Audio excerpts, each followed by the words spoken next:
Welcome to the Christmas edition of Vaughan Socks.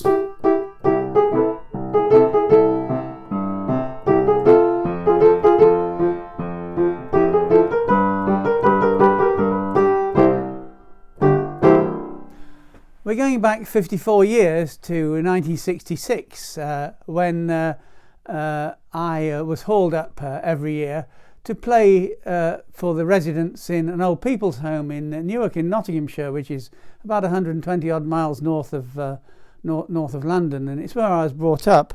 And the reason I did that was because my mother was the matron of this home. It was run by the British Red Cross, and her sister Irene was the assistant matron, and they really made this a home from home. In fact, I've got a painting here by an artist called Robert Kiddy, who was actually one of the residents in the home, and I'll show it to you and give you some idea of what it was like. Here we are. This is the sun lounge. You can see them all sitting there, and my mother is standing in the doorway right there. And it was, as I said, it was a very happy place, and she made it a real home from home because she gave them independence, a great deal of independence, and she also got them to help her, which I thought was rather clever, to run the home by, making tea in the morning and taking people their mail and all sorts of things like that, and even getting them to entertain, taking them, giving them a microphone when they went to the seaside in a charabanc she ordered. So what we're going to do now, we're going to sort of transport ourselves back, if we can, to that world in which everybody had a big sing-song and enjoyed themselves on Christmas Eve. And one of the things you have to remember is that the people in the home at that time were born in the 19th century, one as early as about 1870, maybe a bit before, because he was 95. And so the sort of songs that they wanted to listen to and sing to were the old songs from the music halls, which are now pretty much forgotten, but we've got the words here, and you probably know the tunes and can join in. So there's a whole host of characters here, apart from my mother and Auntie Irene, the assistant matron. There's Mrs. Blatherwick, who's the chairman of the governors there. There's residents, Mr. Rose, there's a Mr. Otter, there's a Mr. Farr, and there's Miss Cop, and some other people as well. But what we'll do, first of all, we'll walk into that place where everybody's sitting around having a sherry, and there they are. And my mother says to Auntie Irene, what would you like Vaughan to play first? And Irene says, because she's only got one tune that she wants to play first, is the Harry Lime theme. But the thing is that she does this because it's an opportunity for my mother and Irene to go centre stage and do a little foxtrot, and then go to the various residents and get them to join in.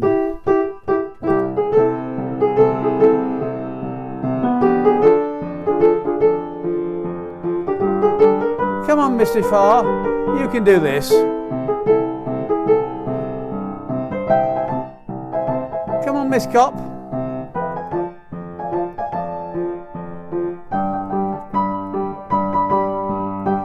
Come on, Fernal Foster, you can do this. Come on, let's do it slowly like this.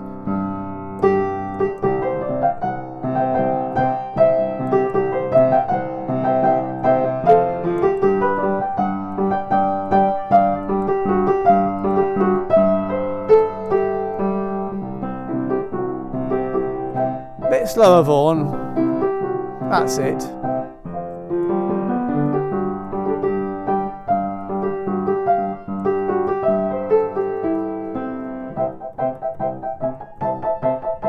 That's lovely. That's lovely, Vaughan.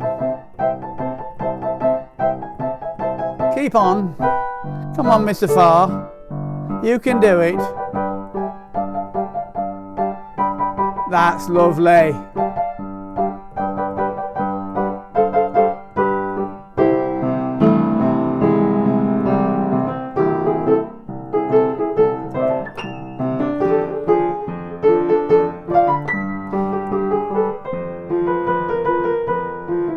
I love those twiddly bits.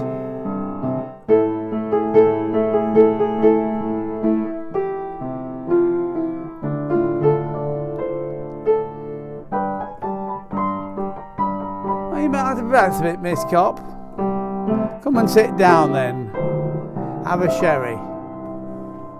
And everybody would sit down after that little, jiggling about a bit. And then we'd say, well, let's have, my mother would say, because she wanted things to be Hi Jolly Cock Robin, she called it. We don't want any hymns and things like that. We don't want to listen to carols. We've had all that. We want some Hi Jolly Cock Robin. Something a bit of a laugh. And let's see. Let's have a look at the first one. What have we got there? Well, here we go. You'll like this one. All join in. Come on. There was I, waiting at the church, waiting at the church, waiting at the church, when I found he left me in the lurch. Lord, how it did upset me. All at once he sent me round a note. Here's the very note, this is what he wrote. Can't get away, can marry you today. My wife won't let me. Come on, all join in again. Come on, everybody. Come on, Mr. Farr. There was I, waiting at the church, waiting at the church, waiting at the church, when I found he'd left me in the lurch. Lord, how it did upset me. All at once he sent me round a note. Here's a very note, this is what we wrote. Can't get away to marry you today. My wife won't let me. Oh, that was nice. Miss Cop tries to get up. She used to work in the British Museum Library, now the British Library. Very old woman at this time even. She is probably 85, very educated. And she would say, can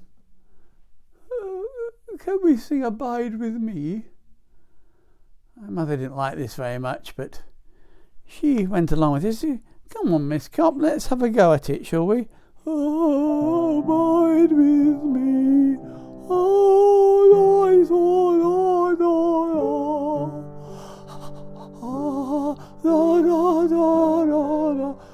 abide with me.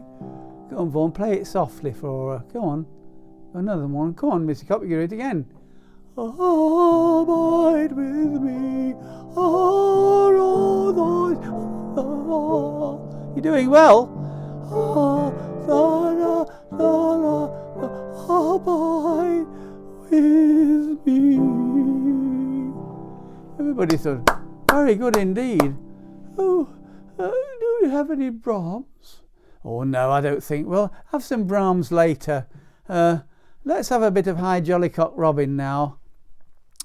My mother, of course, used to be a showgirl. She met my father when she was 15, and she was in a West End musical called Bonjour Paris, which everybody's forgotten about now, of course. And but she wants to do this to get things going a bit, get the show on the road. So she comes up to me at the piano and says, "Can you get going on Bonjour Paris?" And I'll sing a bit of it to start with, and then I'll get Reen to join in, and we'll dance around and we'll get the others doing it.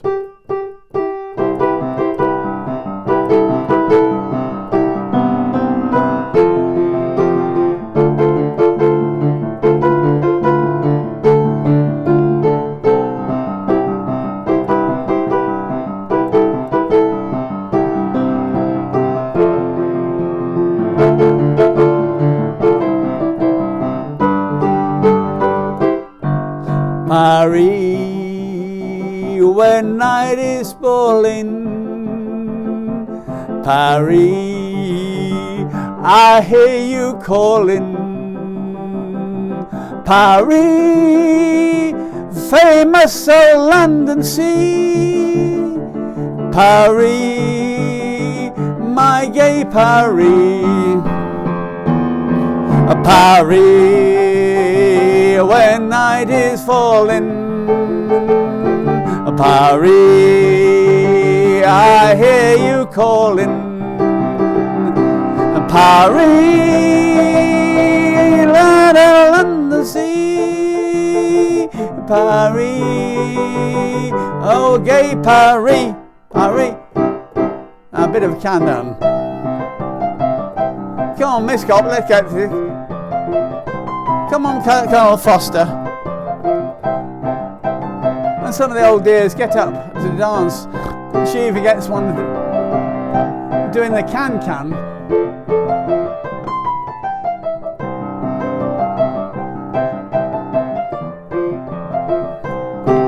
Paris, the night is falling. Paris, I hear you calling. Paris, you'll get a London sea. Paris, my gay Paris, Paris, Paris, hey! And some of them, as I say, have done a bit of a can-can and everything like that with the sticks. And it's been great fun, especially after that second glass of sherry. And then she says, are there any requests anywhere? And Colonel Foster stands up and says, what about Henry VIII I Am? She says, I like that one. Let's do it. There we go. Henry VIII I Am. How about that? I'm Henry VIII I am, Henry VIII I am, I am. I got married to the widow next door. She's been married 7 times before, and everyone was an Henry. She won't have a Willie or a Sam. I'm an 8th old man named Henry. Henry VIII I am. Come on everybody, let's join in. Here we go. I'm Henry VIII I am, Henry VIII I am, I am. I got married to the widow next door. She's been married 7 times before, and everyone was an Henry. She wouldn't have a Willie or a Sam. I'm an 8th old man named Henry. Henry VIII I am.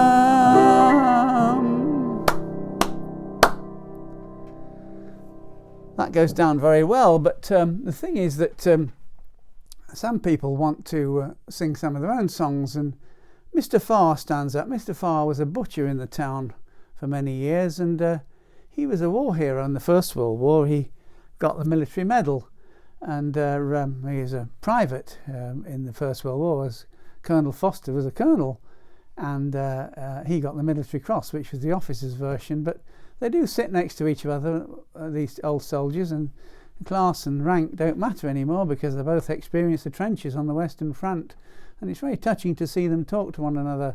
But Mr. Farr starts off, he says, can I sing Come Into the Garden, Maud? And somebody says, he used to have a good voice, you know, when he sang in Fondon, you know, church choir. Don't know what it's like now. But he has a go. Come on, Vaughan, just play it along, see how far he gets on with it. Come into the garden, Maud, I part of the shield, that I shall oh, come into the garden, Maud. Oh, that was really nice, that was, Mr. Farr. Oh, thank you. He sits down. My mother wants to get it moving again. She says, I know what we'll have. How about that one about, you know, that night flit? I said, what's that one? You know, the one that was doing when they did a midnight flit and they had to get out before the landlord came to get the rent. I said, well, I don't know. You do it. And here it is.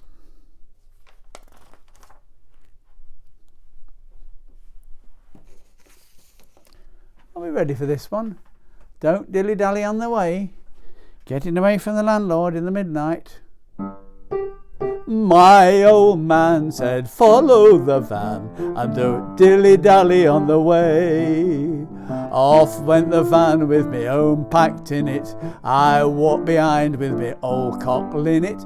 But I dillied and dallied, dallied and dillied, lost me way and don't know where to roam. I stopped off to have one at the old Red Tavern, and I can't find my way home. All together now.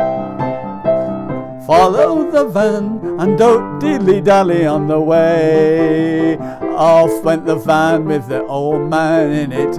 I walked behind with the old cockle in it. But I dillied and dallied, dallied and dillied, lost my way and don't know where to roam. Stopped off to have one at the old Red Tavern, and I can't find my way home.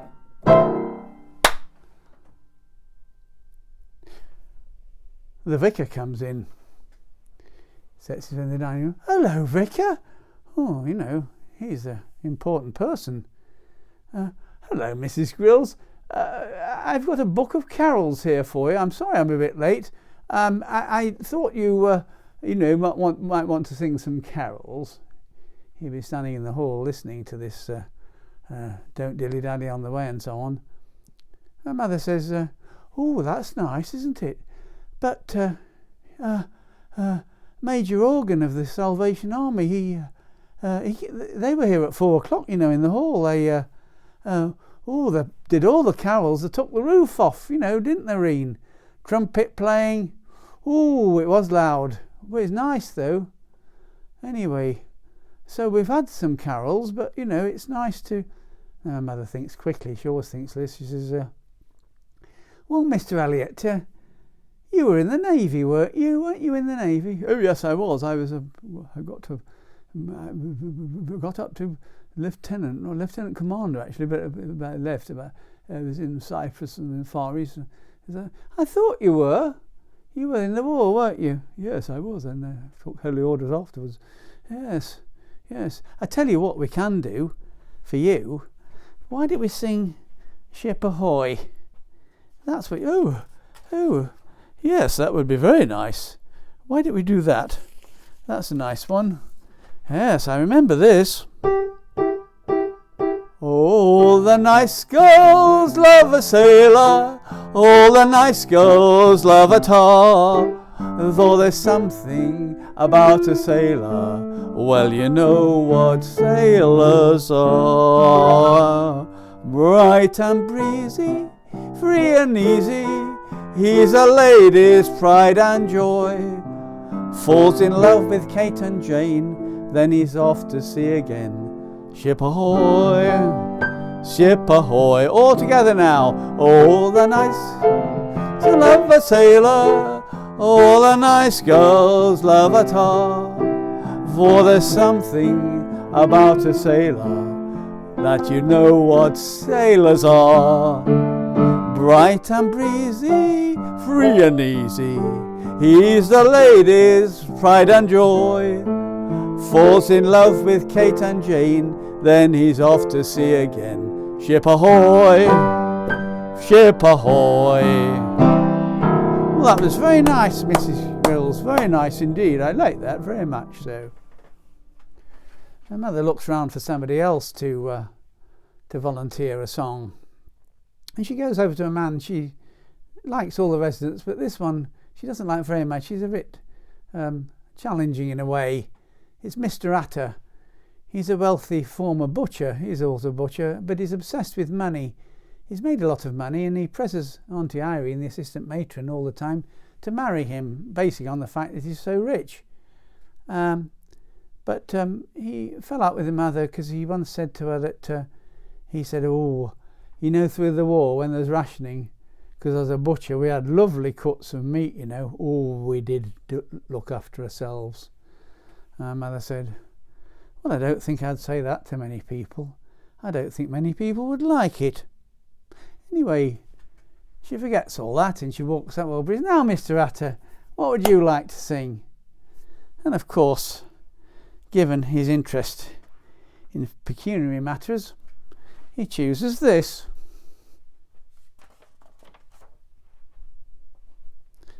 And here we go to Paris and the Bois de Boulogne. As I walked along the Bois de Boulogne with an independent air, you could hear the girls declare, he must be a millionaire.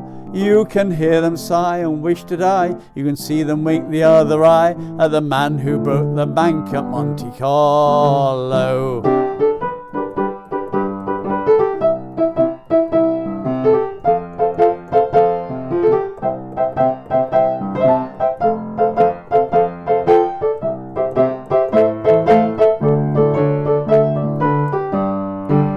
All together now. As I walked along the Bois de Boulogne with an independent air, you can hear the girls declare, he must be a millionaire. You can hear them sigh and wish to die, and see them wink the other eye at the man who broke the bank at Monte Carlo. Oh yes, we like that. But then the mood changes a little bit, because Mrs. Blatherwick, the chairman of governors, comes in. In fact, I've got a photograph of her here, taken many years ago, and it's here it is. Let me try and show you it.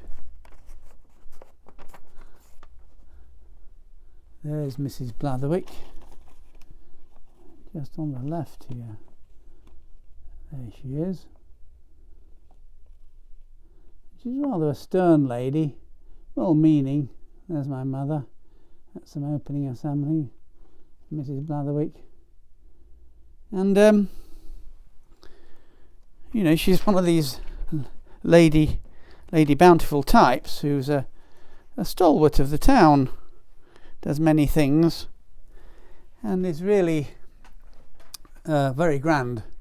In fact, my mother once gave a little talk about her. She said, you know, it's I remember having to go over to Nottingham with her and choose some furniture for Millbank, for the old people's home. And Mrs. Blatherwick walked into this shop and she said, I'm Mrs. Blatherwick. Have you heard of me? And of course the shop assistant says, no, I haven't. Oh, well, we did ring ahead. So you haven't heard of me? No, I'll get somebody. She had that sort of grand manner. Mother said you should never go into a shop and say, have you heard of me? But she had that sort of manner. And she was used to giving speeches. And now she gave a rather long speech. And one of the people there who I like very much, who was a chap who was the oldest person in the home, is 95, Mr. Rose, Mr. Edwin Rose. He was sitting right next to the piano. He always liked to sit next to the piano and sort of whisper things to me. He's scurrilous as well. He'd never been married, not in that sense, but he'd had plenty of girlfriends and things, and he'd retired at 45, and he worked for the Prudential, and he'd managed to live on a huge pension he'd organised for himself from 45 to 95. In fact, he lived almost to 100. And but he sat there looking like this, like a lizard, listening to this long speech by Mrs. Blatherwick. And then, sotto voce, he leant across and to me and he said,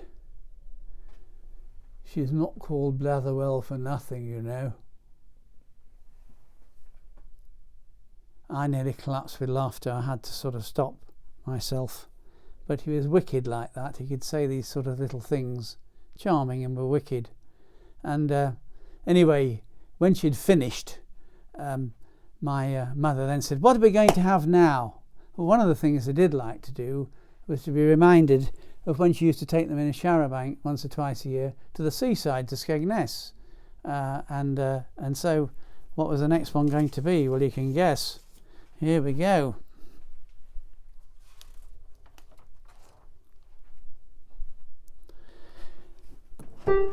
Come on then. Oh, I do like to be beside the seaside. Oh, I do like to be beside the sea. Oh, I do like to stroll upon the prom, where the brass bands play tiddly-om, pom, pom. So just let me be beside the seaside. I'll be beside myself with glee. And there's lots of girls beside. I should like to be beside the seaside, beside the sea. All together now. Oh, I do like to be beside the sea. Oh, I do like to stroll along the prom, where the brass bands play tiddly-om, pom, pom. So just let me be beside the seaside. I'll be beside myself with glee. And there's lots of girls beside. I should like to be beside the seaside, beside the sea.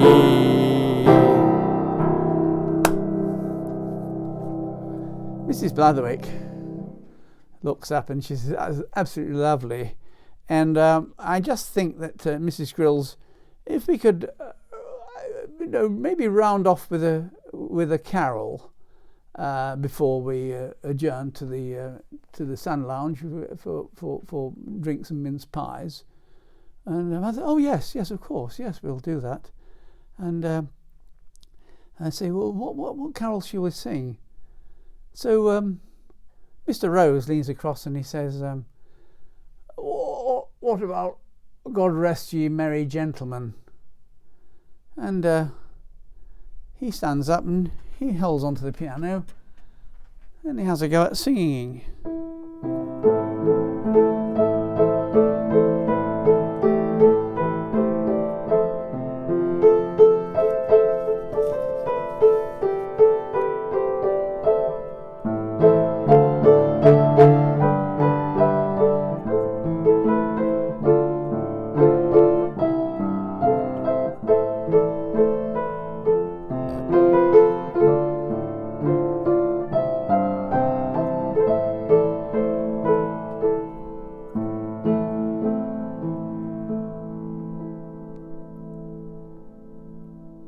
Everybody likes that, and they get up, they sing one verse of it, and then they shuffle out for a sherry and a mince pie in the Sun Lounge. But Mr. Rose stays put, and Mrs. Blatherwick has left, so it's just me and him. And he leans over and he asks me to play the carol again, but he says, I've got my own words to it. And I think, oh no. And here it is. So we can join in on this one.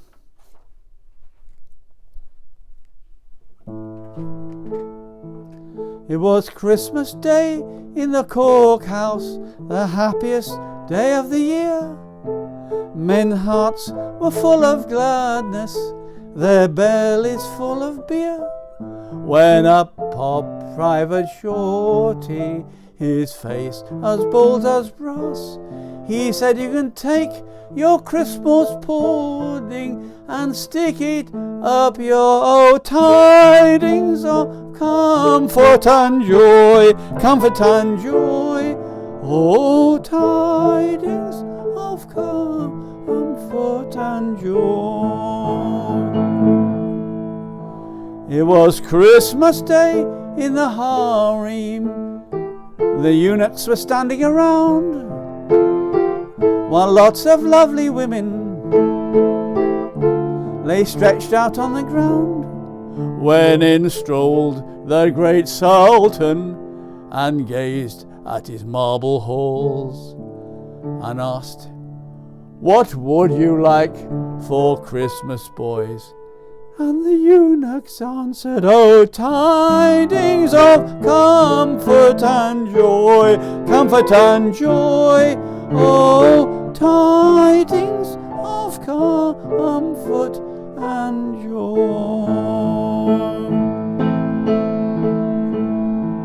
Let's go sing it all together then. Cork House, the happiest day of the year. Men's hearts were full of gladness, their bellies full of beer. When up Puff shied at Shorty, his face as bold as brass. He said, "You can take your Christmas pudding and stick it up your tidings of comfort and joy, comfort and joy, oh tidings of comfort and joy." Come on, Mr. Rose, the last one this time, they'll hear us. Was Christmas Day in the harem, the eunuchs were standing around, while lots of lovely women lay stretched out on the ground, when in strolled the great Sultan and gazed at his marble halls and asked, "What would you like for Christmas, boys?" And the eunuchs answered, "Oh, tidings of comfort and joy, comfort and joy, oh, tidings of comfort and joy."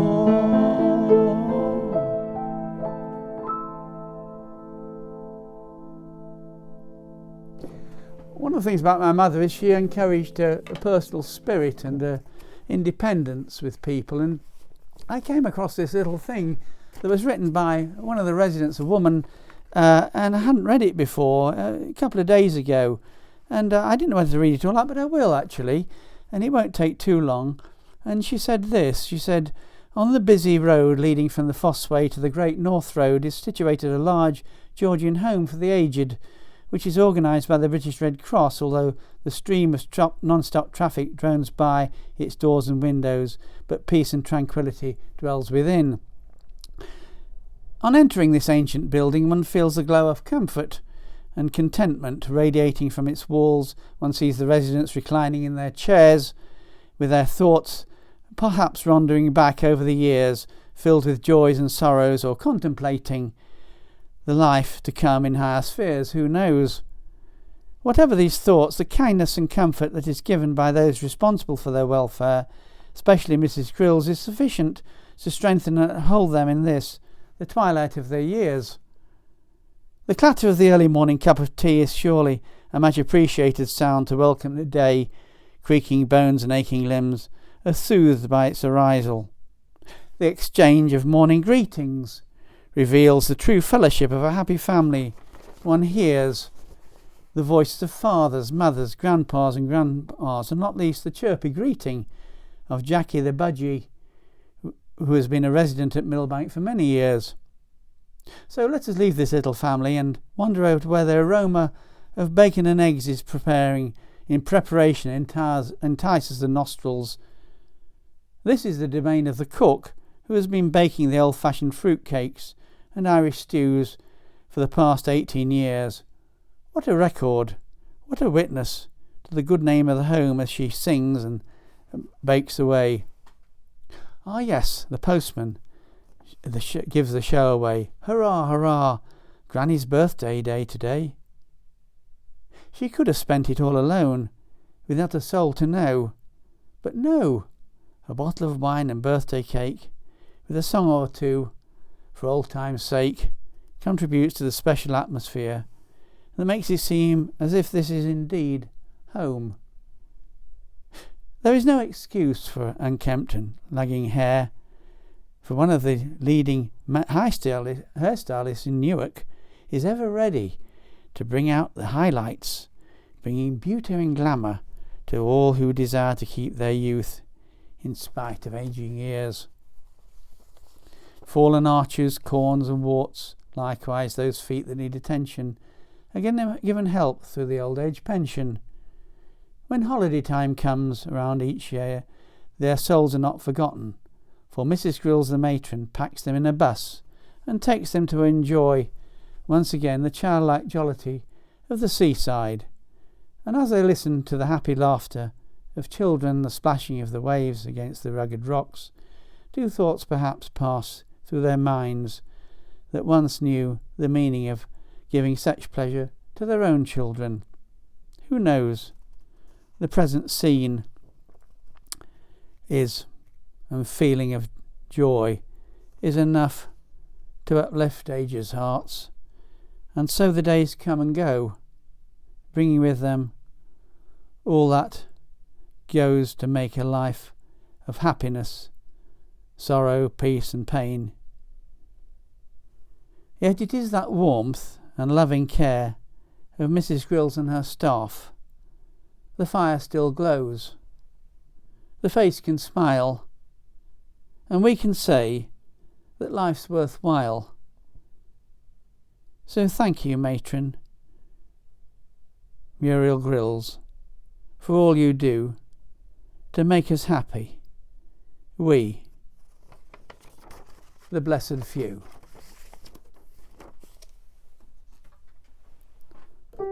Wish you a Merry Christmas.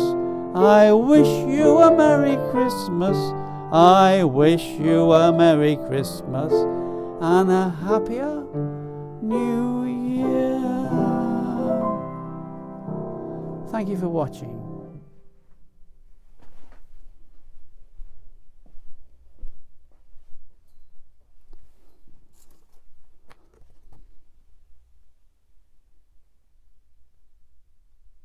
And there's my mother.